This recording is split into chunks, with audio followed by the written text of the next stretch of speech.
There we go. We're live. Hello. Good morning. Hello, everyone. Morning, guys. I think you can tell from the backgrounds in each of our screens that we are not in the office.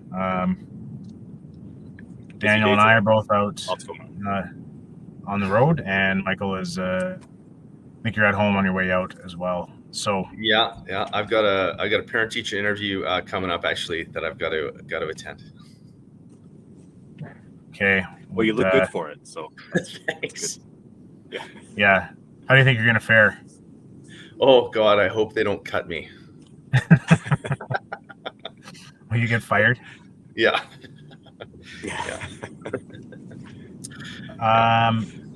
We're gonna do a short one today, and I think that there's a couple things to touch on. The first thing we'll go into really quickly is just the market stats.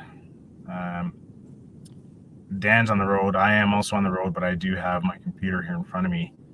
As far as November statistics, which I guess we are at the end of the month, and the daily housing summary, are total sales we're at 1,400 versus 1,282 in November of last year.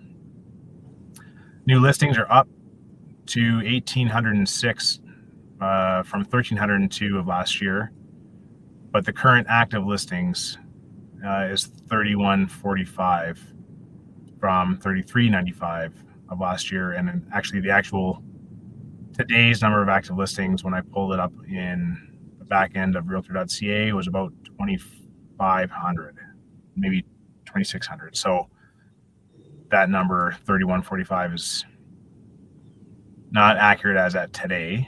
But the other thing to note, I guess, is the days on market are down to 29 days from 40 of last year. Yeah. So things are brisk. Average price is up, median price is up, and the number of pending sales is down. Any anecdotal sort of information from either one of you? I think that still seeing a lot of, like you said, pretty brisk sales out there. More listings hitting the market, it feels like, but still the better portion of them are selling. So I think that's what I'm seeing out there. Prices seem to have stabilized somewhat in what I'm seeing come to market. People are putting fairly reasonable asking prices, like they're not 10% over what they might have been 6 months ago. They might be only 5% or even relatively flat. So so that's encouraging. Yeah. I'm seeing the same thing. Like I feel like it's a tipping point. Yeah, I feel like we're actually feeling a bit of seasonality in the market, which hasn't really been the case for a number of years. Maybe it feels like some sellers are considering waiting rather than just getting it on the market and seeing what happens. Yeah. And maybe some buyers are taking a pause as well too. I don't know, but it does feel like it's not as busy, not quite as busy. I don't know, and that's always a pretty personal perspective. There are, I'm sure, some agents who are flat out and can't take a breath right now. So, so that's the quick market update.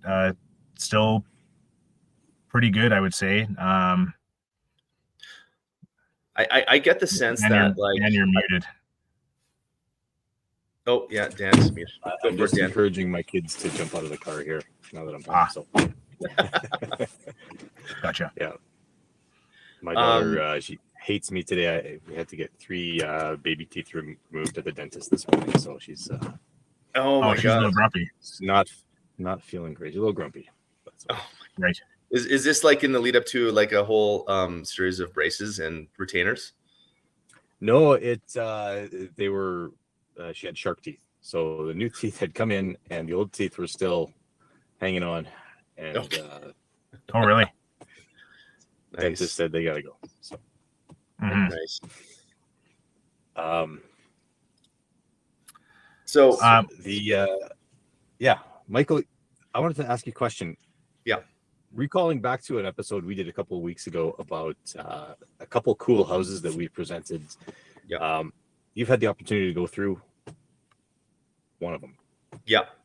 One of the live streams that I missed a few weeks ago was your discussion about the Atomic Ranch in Scarborough, and I had the pleasure of taking some clients through there last night, and the two clients were two architects actually. So it was eye candy, like just eye candy, like the entire time. And we could have spent probably another 4 hours in there, actually. It was, mid-century modern, 1953 build, 3,600 square feet of living space, over 2 levels, 2-bedroom, a whole bunch of sitting areas. Super unique place. And highly endorse that one. If anyone is interested in taking a look, let me know, because I'll be happy to go through there again. Yeah.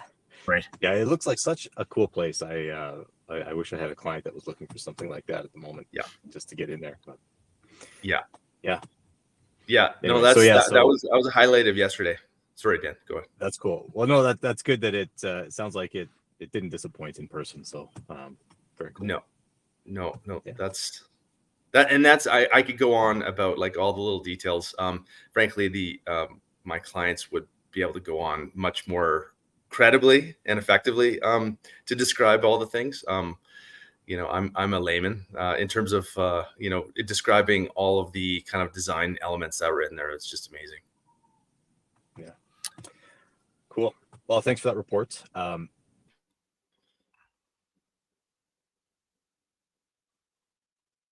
Oh, Dan, we hear you. lost your audio. And we lost your audio. And we can't. We've lost him. All right. Dan. You know what? We can't hear you.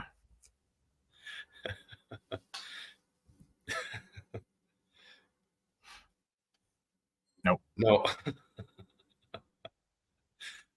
Michael, you know what? I think we have to wrap this up. So Dan, are you back? No, you're not. Nope. Okay. So so the other thing we were going to talk about, we're just touch on briefly something that was noteworthy in the news last night was the City of Calgary has approved a new budget, which includes an increase in tax from I think a 7 or 8% increase in tax. Yeah. And on top of that is a shift of the tax burden from currently it's 52% borne by residential properties, 48 by commercial, and by the end of 2027 will be 55 to 45. Yeah. I think I will say my commentary on it is looking at what they're spending the money on. I don't necessarily disagree with where they're going. There's a lot of money being spent on housing and making sure that people have places to live. Yeah. I don't love the shift of the tax burden. I think that seeing it go up just on a percentage basis is one thing, but also then knowing I'm bearing more of the cost myself. And also, I mean, we do have a business an office in a business in an office in Kensington, and to know that we're getting hit twice there. Mm-hmm. The challenge I think is that the businesses are there generating money. I know we're trying to make it as profitable as possible for them to give them a good environment to be working in. But I don't know, as more of a homeowner and less of a personally feeling as more of a homeowner, it stings a little more. That's all I'm saying. Yeah, no, I agree. I think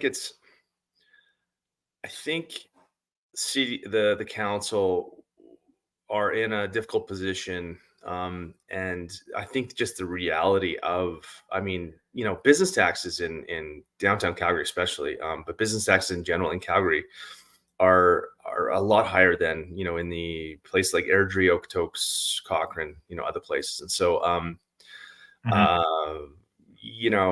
I think giving some business owners a break is not a bad thing. And a break, I'm not sure if actually they got a reduction. I think it's just they didn't get an increase, I believe, right? I think that's the long and the short of it. I think 7.8% increase is a bit steep, frankly. Like in the grand scheme of things, it is a bit steep. But it is also recognition of, as you mentioned, a lot of problems that are facing, a lot of people in Calgary, and there needs to be a few programs and support to help some of these people. So, I'm a little bit. I don't feel strongly against it. Whether it's 6%, 5%, 7%, it's. I haven't looked deeply at the numbers. Dan, do you have any comments about this? I'm not sure if we still have Dan. Oh, Dan. No, there's no. He says he hasn't got audio on his end. So. Okay. Just a pretty face to look at. But yeah. I think the only other thing I'll say is that we vote. And then we have to, at some stage, allow the people that we voted for or didn't vote for, but the other guys did. Yeah. Allow them to go in and do the job. Yeah. You have to also hope or believe that they did a thorough exercise on deciding where money needed to be spent. Yeah. And I hope that the proof is in the pudding in a couple of years when this investment maybe comes home to roost. And hoping that it is in fact an investment, that. Yeah. I think the $90 million or so that they're spending on housing, if that's money well spent, hopefully we see an improvement in the city in a few years here. Here, Michael, I just want to make like one further comment. Like, and I haven't heard this at all, but like the province is like, had a windfall of revenue. Mm-hmm.